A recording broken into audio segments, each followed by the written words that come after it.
নমস্কাৰ বন্ধুসকল, আসাম ফাৰ্মিং চেনেললৈ আপোনালোক সকলোকে স্বাগতম জনাই এটা নতুন ভিডিঅ' লৈ আহিছোঁ।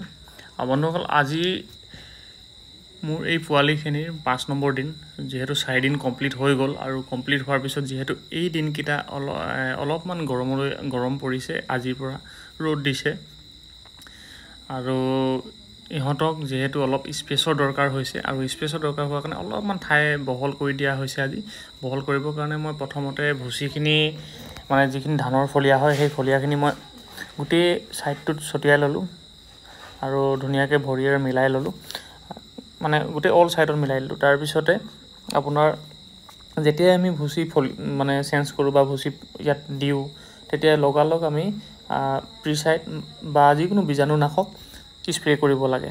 আপোনাৰ ফলীয়াখিনিতো কৰিব লাগে আৰু পোৱালিখিনিতো গাটো কৰিব লাগে।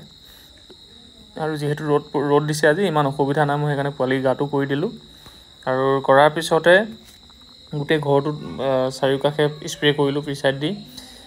তাৰপিছতে মই আমাৰ যিখিনি এই শাৰীখিনি যে আছিলে, যিকেইখনে মই ব্ৰুডিং কৰিছিলোঁ, ব্ৰুডিঙৰ চেম্বাৰ যিকেইটা বনাইছিলোঁ, সেই চেম্বাৰত থকা শাৰীখিনিৰে মই ইহঁতক অলপ স্পেচটো বহল কৰি দিলোঁ, ছাইডে ছাইডে লগাই দিলোঁ।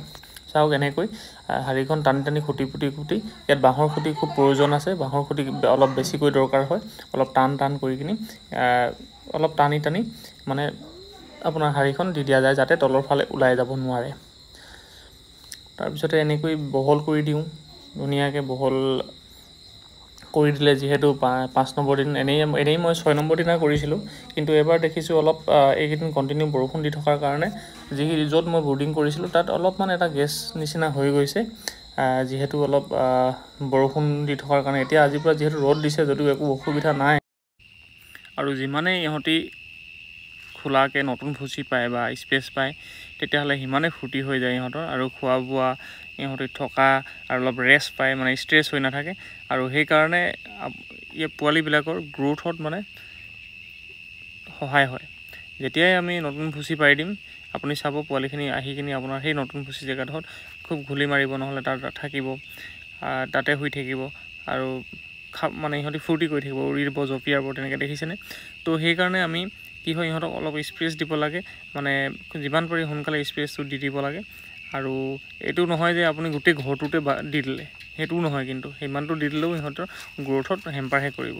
তো এটা লিমিট চাই কিনি আপুনি এতিয়া প্ৰথম মই অলপ স্পেচ দিছোঁ, ধৰক আপোনাৰ বহলে আপোনাৰ 15 ফুট, দীঘলে আপোনাৰ যিখিনি লগে ব্ৰুডিং আছিলে সেইখিনি লগে, আৰু কিন্তু মাজত মই পাৰ্টিশ্যন কৰি দিছোঁ, 2টা পাৰ্টত ৰাখিছোঁ। তো তেনেধৰণে আৰু তাৰপিছত আকৌ 8 দিনমান হ'ব, তেতিয়া আকৌ আমি এই গোটেই ছাইডে যিখিনি আপোনাৰ গেপ আছে যে, য'ত মই ফলীয়া পাৰি থৈছোঁ কিন্তু এতিয়ালৈকে বহল কৰা নাই একদম বাউণ্ডেৰীলৈকে, তো তেতিয়ালৈকে 8 দিনত মই কৰি দিম আকৌ।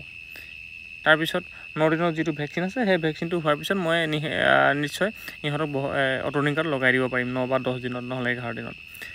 তো সেইটোৱে বন্ধুসকল, মই তেনেকৈ কৰিছোঁ বৰ্তমানলৈকে, এতিয়ালৈকে ঠিকেই আছে।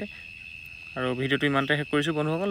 আৰু যদি ভাল পায় আপোনালোকে মোৰ যিটো চেনেল হয়, অনুগ্ৰহ কৰি ছাবস্ক্ৰাইব কৰি ল'ব, এনেকুৱা ধৰণৰ ইনফৰ্মেশ্যনবিলাক পাই থাকিবলৈ। ধন্যবাদ।